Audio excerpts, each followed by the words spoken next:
দেশের উত্তরাঞ্চলের সব পেট্রোল পাম্প অনির্দিষ্টকালের জন্য বন্ধ রেখেছে রাজশাহী বিভাগের মালিক শ্রমিক ঐক্য পরিষদ। সকাল থেকে সব ধরনের জ্বালানি তেল উত্তোলন ও বিপণন বন্ধ রয়েছে। মঙ্গলবার রাতে পাম্প মালিক ও শ্রমিকদের সংগঠন এই কর্মসূচি ঘোষণা করেছে। বিনা নোটিশে সড়ক ও জনপথ বিভাগের আকস্মিক উচ্ছেদ অভিযান চালিয়েছে দাবি পাম্প মালিক ও শ্রমিকদের। এতে পেট্রোল পাম্প মালিকদের মধ্যে চরম হতাশা ও ক্ষোভ সৃষ্টি হয়েছে। তাই এই বিষয়ে সরকারের সুস্পষ্ট নির্দেশনা চান তারা।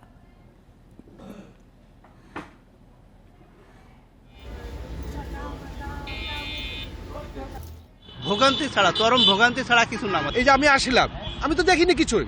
আমি স্বাভাবিকভাবে আসছি পাম্পের তেল নিতে, এই যে তেল নাই। কালকে 3-4টা পাম্প ভেঙে দিছে এবং ভেঙে দেওয়ার পরে দেখেন আমাদেরকে এই পাম্প বন্ধ করতে বাধ্য করছে। যতক্ষণ পর্যন্ত এই রোডস অ্যান্ড হাইওয়ের গেজেট বাতিল করা না হবে, পূর্বের ন্যায় যেভাবে টাকা নিত আমাদের কাছ থেকে সরকার, সেই অনুযায়ী আমাদেরকে ব্যবস্থা করতে হবে।